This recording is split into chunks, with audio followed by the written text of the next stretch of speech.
Hello दोस्तों, आपका स्वागत है बेसिक्स ऑफ ज्योग्राफी सीरीज में। आई एम रोहित मंडान एंड ये this is our IS Conclave Institute which provide you free as well as premium videos, and for that please subscribe that so that you can receive the updated videos and notification.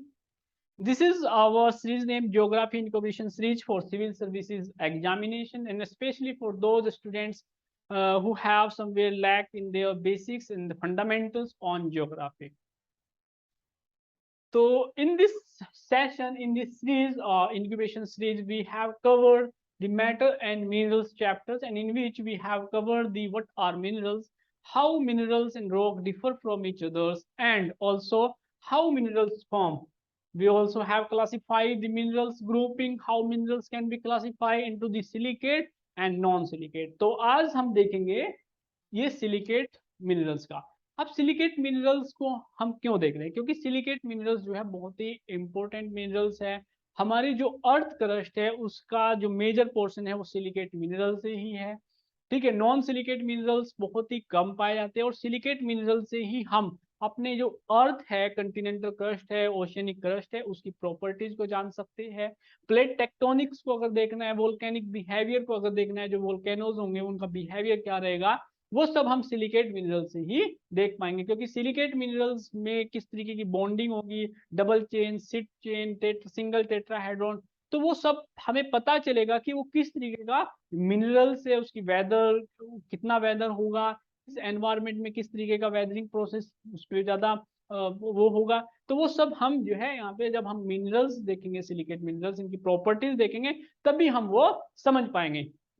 Now look at this question. तो अगर हम इस question को देखें, this is a question, sketch the silicon oxygen tetrahedron and explain how these fundamental building block join together to form the other silicate structure. ये question अपने आप में कह रहा है कि जो बिल्डिंग ब्लॉक है वो है silicon oxygen tetrahedron. Silicon oxygen जो टेट्राहेड्रॉन है, this is the basic building block of the all the silicate minerals. But अगर हम इस सिलिकॉन ऑक्सीजन टेट्राहेड्रॉन को देखें, ये इलेक्ट्रिकली बैलेंस नहीं है। अब क्या करेगा, इलेक्ट्रिकली बैलेंस होने के लिए अदर मिनरल, अदर जो एलिमेंट्स होंगे उनसे क्या करेगा, बॉन्डिंग बनाएगा, और वो बॉन्डिंग जो प्रोसेस होता है वही क्या करेगा, जो वैरायटी ऑफ दी सिलिकेट्स है मिनरल्स में पाई जाती है, इतनी ज्यादा वैरायटी पाई जाती है, वो इसी के कारण पाई जाती है।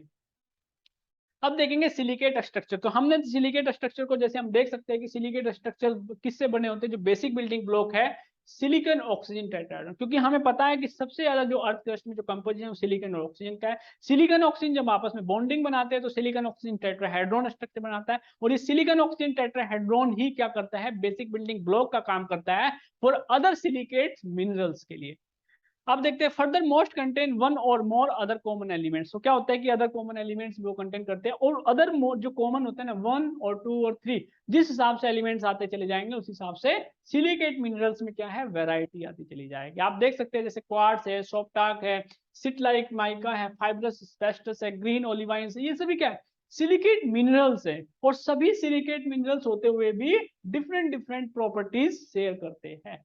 क्यों करते हैं ऐसा, क्योंकि बॉन्डिंग का जो स्ट्रक्चर्स है वो डिफरेंट है, जो अलग अदर जो केमिकल एलिमेंट जो बॉन्डिंग बना रहे हैं वो अलग है। तो उन सब की कारण ही क्या होता है कि जो प्रॉपर्टीज है वो इनके डिफरेंट। जैसे क्वार्ट्ज आप देखते हो, हार्डेस्ट आप देखोगे बहुत ही ज्यादा हार्डेस्ट है। डायमंड तो हार्डेस्ट है सबसे, बट डायमंड के बाद अगर नॉन मिनरल्स में हम देखें तो क्वार्ट्ज भी बहुत हार्डेस्ट है। आज आप सॉफ्ट टाक को देखते हो तो बहुत ही ज्यादा सॉफ्ट है, इसके लिए इसने जो है टेल्कम पाउडर के लिए बहुत ज्यादा फेमस है जो इंडस्ट्रीज में। सिट लाइक माइका क्या होता है, सिट लाइक स्ट्रक्चर बनाता है, तो माइका में क्लीवेज बहुत ज्यादा होती है, तो सिट लाइक माइका बनेगी उसके बाद बहुत ही जल्दी क्लीवेज में हो जाती है। जो फाइब्रस एस्बेस्टस, इसमें क्या होता है, इसका जो टेक्सचर होता है फाइब्रस होता है। तो इस तरीके से हम सिलिकेट स्ट्रक्चर्स की प्रॉपर्टीज के केमिकल बॉन्डिंग के हिसाब से हम देख सकते हैं। जैसे आप एस्बेस्टस देखते हो, तो एस्बेस्टस में देखते हो ना फाइब्रस स्ट्रक्चर्स है, तो ये देखिए आप फाइब्रस टेक्सचर्स आपका मिलेगा। ये हमारा ओलिवाइन है। अब देखते हैं सिलिकेट स्ट्रक्चर। कुछ हमने जैसे देखा था सिलिकेट स्ट्रक्चर्स किससे बना होता है, ये हमारी सिलिकॉन ऑक्सीजन टेट्राहेड्रॉन है। सिलिकॉन ऑक्सीजन टेट्राहेड्रॉन क्या है, ये SiO4-4 है। ठीक है, SiO4-4। तो जो SiO4-4 है, अब इसमें -4 इलेक्ट्रॉन है, हर ऑक्सीजन के पास -1 है, मतलब हर ऑक्सीजन को 1 इलेक्ट्रॉन की जरूरत है उसको अपने स्टेबल होने के लिए। क्योंकि इलेक्ट्रिकली स्टेबल होना है, तो इलेक्ट्रिकली अगर स्टेबल होना है तो इसको बॉन्डिंग बनाएगा, या तो ये बॉन्डिंग बनाएगा सिंगल जो टेट्राहेड्रॉन होगा विद अदर मिनरल्स, अदर जो केमिकल एलिमेंट्स है उनके साथ बॉन्डिंग बनाएगा। जैसे आप देख सकते हैं कि अदर केमिकल में सबसे ज्यादा जो फेमस है वो है ओलिवाइन। ओलिवाइन में क्या करता है, जो ओलिवाइन है ये क्या करेगा, जो Mg है FeSiO4 इनके साथ क्या करेगा, बॉन्डिंग बनाएगा, है ना। तो आप देख लीजिए, ये देखिए Mg FeA2SiO4 इसके साथ क्या करेगा, ये बॉन्डिंग बनाएगा तो ओलिवाइन बनाता है। अगर आप देखोगे Fe3Al2SiO3O12, तो आप देखिए मिनरल विद इंडिपेंडेंट टेट्राहेड्रा। तो हम क्या पढ़ रहे हैं इसमें, minerals with the independent tetrahedra, minerals with sheet structure, mineral with double chain, mineral with single और मिनरल विद 3 डायमेंशनल स्ट्रक्चर्स। तो ये जो सिलिकेट मिनरल्स हैं, हम इसमें हम independent tetrahedra, single sheet, double sheet वो हम देख रहे हैं। तो वन ऑफ द सिंपलेस्ट, ये बहुत ही सिंपलेस्ट सिलिकेट मिनरल्स बनेंगे क्योंकि इंडिपेंडेंट टेट्रा होते हैं और इसमें अदर्स जो आयंस होते हैं वो इसके साथ बॉन्डिंग बनाते हैं।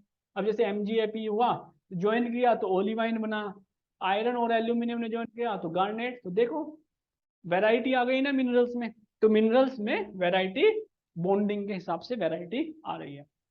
अब देखिए जो इंडिपेंडेंट सिंगल टेट्राहेड्रा होंगे, जो ये टेट्राहेड्रा होते हैं, ये क्या होंगे, इनकी जो प्रॉपर्टीज आप देखोगे ये किस तरीके की प्रॉपर्टीज को शेयर कर रहे होंगे, क्योंकि सिंगल है तो बॉन्डिंग नहीं बना रहे होंगे, तो इक्वी डायमेंशनल जो है इनकी बॉन्ड की जो है क्रिस्टल्स होंगे, इक्वी डायमेंशनल क्रिस्टल्स होंगे।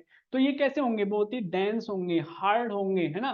तो डेंस और हार्ड होंगे तो इनमें क्लीवेज नहीं होगा, तो क्लीवेज नहीं होगा तो वेदर जो होगा, जो एनवायरमेंट होगा, वेदरिंग किस तरीके की वेदरिंग होगी, क्या इनमें थ्रू एक्शन होगा नहीं होगा, है ना। तो वो हमें यहाँ पे इनकी प्रॉपर्टीज को देखने से पता चल जाएगा। डेंस होगा तो ये कंटिनेंटल क्रस्ट या ओशियनिक क्रस्ट किसका पार्ट होगा, ये ओशियनिक क्रस्ट का पार्ट होगा क्योंकि डेंस है ना, तो डेंसिटी को पता चल रहा है, ठीक है। हार्ड का पता चल रहा है, तो हार्ड को हम किससे देखते थे, जो हार्ड होती थी, क्योंकि हम स्क्रैचिंग से हमें पता चलता है, जब रबिंग करते हैं उससे हमें हार्डेस्ट का पता चलता है।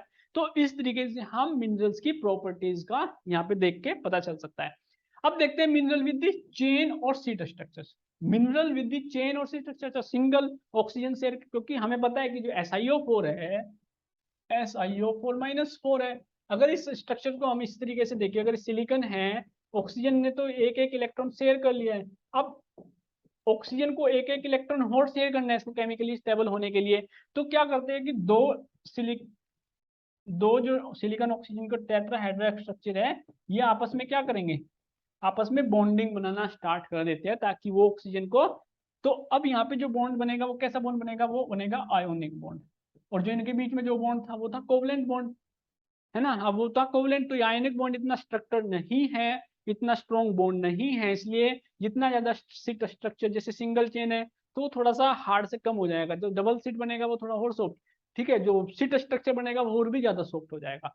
तो वो यहाँ से properties, different different properties change होती चली जाएगी। तो this important phenomena called polymerization. तो ये जो फिनोमिना है ज्वाइनिंग करने का, इसको हम क्या बोलते हैं, इसको बोलते हैं पॉलीमराइजेशन। तो vast number of the tetrahedra join together to form single chain, double chain, तो डिफरेंट डिफरेंट चेन बना सकते हैं। आप देख सकते हैं, आप यहाँ पे देखेंगे जैसे इंडिपेंडेंट टेट्राहेड्रा, यहाँ पे हमने देखा था ओलिवाइन, है ना, गार्नेट, तो बहुत सारे एग्जांपल है, ओलिवन गार्नेट है। सिंगल चेन में आपको जो पायरोक्सिन जो ग्रुप है उसमें आपको मिलेगा, ठीक है। जो डबल चेन में आपको मिलेगा हॉर्नब्लैंड, जो हॉर्न एम्फीबोल जो ग्रुप है वहां से मिलेगा। सीट स्ट्रक्चर में आप माइका सीट देख सकते हैं, टाक देख सकते हैं, ठीक है ना। तो माइका और टाक में क्या होगा, सबसे सॉफ्ट यहाँ पर हो गया, है ना। 3 डायमेंशनल में आपको देखोगे यहाँ पे क्वार्ट्ज और फेल्डस्पार देखोगे, और इसी के हिसाब से, क्योंकि जितना ज्यादा सीट स्ट्रक्चर बनेगा उसी के हिसाब से सिलिकॉन, ऑक्सीजन और सिलिकॉन का जो रेशो है वो चेंज हो जाएगा, ऑक्सीजन और सिलिकॉन का रेशो भी चेंज हो जाएगा। तो देखोगे यहाँ पे सबसे ज्यादा ऑक्सीजन का और सिलिकॉन का रेशो होगा 4:1 होगा। जब आप इधर आओगे तो यहाँ पे क्या होगा, जैसे क्वार्ट्ज आप देखोगे, ये क्या है, SiO2, ये है SiO2। तो जो SiO2 होगा यहाँ पे कितना रेशो है, 2:1 है। तो अगर जितना 2:1 है तो सिलिका क्या होती है, हार्डेस्ट होती है, तो ये बहुत ही हार्ड होगा, तो जितना इधर आएगा उतना ज्यादा वो हो जाएगा। तो ये क्या होगा, इसमें सिलिकॉन, जितना ज्यादा सिलिकॉन मिलेगा उतना ज्यादा वो हो जाएगा, ठीक है। तो और ये क्या है, ये हार्ड क्यों है, तो डेंसिटी, बेसिकली क्या होती है, डेंसिटी भी कम होती है, क्योंकि सिलिका क्या होती है, हल्की होती है। तो ठीक है, सिलिका हल्की, जितना ज्यादा सिलिका का कंटेंट रहेगा उतना ज्यादा वो क्या हो जाएगी, वो हल्की हो जाएगी, तो डेंसिटी उसकी रिड्यूस हो जाएगी। तो इस तरीके से हम इसको प्रॉपर्टीज को देख सकते हैं। तो यहाँ पे हार्डेस्ट क्यों है ये, यहाँ पे हार्डेस्ट इसलिए है क्योंकि इक्वी डायमेंशनल, वो कोई क्लीवेज नहीं, इक्वी डायमेंशनल है, ठीक है, मिनरल्स। बट यहाँ पे क्या है, सीट स्ट्रक्चर जैसे सिंगल चेन बन रहा है तो बॉन्डिंग बन रही है, तो उसकी वजह से क्या होता है कि उसकी सॉफ्ट चालू हो जाता है। अब देखते हैं द रेशो, हमने देख ही लिया the ratio of the oxygen to silicon ions पे। अब हम यहाँ पे एक चीज थोड़ा सा कंसेप्ट देखेंगे। एक है हमारा सिलिकॉन, सिलिका और सिलिकेट, सिलिकेट्स, इनमें डिफरेंस, थोड़ा सा इनमें डिफरेंस होता है जो मैं आपको बता देना चाहता हूँ कि जो सिलिकॉन है ये है हमारा केमिकल एलिमेंट, 14Si28 जो होता है हमारा, ये हमारा सिलिकॉन एलिमेंट है। अब सिलिकॉन एलिमेंट से क्या होता है, जब सिलिकॉन ऑक्सीजन के साथ रिएक्शन करेगा तो बनाएगा, मान लिया इसके साथ ऑक्सीजन के बाद, तो इसको बोलते हैं हम सिलिका। तो सिलिका ऑक्सीजन की जो बॉन्डिंग होगी उसको हम क्या बोलेंगे, सिलिका। अब इसी से जो मिनरल्स बनेंगे, जैसे सिलिकेट मिनरल्स, तो उसको बोलते हैं हम सिलिकेट मिनरल्स। तो ये डिफरेंस क्लियर। जैसे सिलिकेट मिनरल्स में अगर हम क्वार्ट्ज को देखें तो क्वार्ट्ज क्या है, प्योर किससे बना हुआ है, प्योर सिलिक उससे बना हुआ है, प्योर सिलिका से मिलकर बना हुआ है। बल्कि जब अगर हम फेल्डस्पार को देखेंगे तो इसमें मेटल्स आयंस आ जाते हैं, जैसे एल्यूमिनियम, सोडियम, कैल्शियम, वो आ गए, तो इसमें थोड़ी सी बाहर से अदर मेटल जो आयन होंगे उनकी बॉन्डिंग बन गई, तो प्योर नहीं है, ठीक है, वो सिलिकेट से, सिलिका से मिलकर बना हुआ है। तो सिलिका से ही मिलकर के सारे सिलिकेट मिनरल्स बने हुए हैं, बट उनमें वेराइटी आती है क्योंकि अदर्स मेटल्स आयन बॉन्डिंग बनाते रहते हैं। तो दिस इज हाउ जो है हम देख सकते हैं कि हमारा जो सिलिकेट मिनरल्स है, किस तरीके से हम सिलिकेट का हमने इसमें स्ट्रक्चर को समझा, और जो सिलिकेट स्ट्रक्चर्स होते हैं उनमें किस तरीके से सिलिकॉन ऑक्सीजन का रेशो वेरी करता है, और वो रेशो वेरी करने से कैसे प्रॉपर्टीज चेंज होती है। तो अगर आपको इस तरीके की वीडियो, ये जो वीडियो है आपको अगर पसंद आई है तो आप इसको प्लीज लाइक कीजिए, शेयर कीजिए एंड अवर चैनल को सब्सक्राइब कीजिए, ताकि हम और भी बहुत ज्यादा वीडियो बेसिक्स ऑफ ज्योग्राफी पे आपके लिए बना सके, ताकि आपको फैसिलिटेट कर सके। Thank you guys.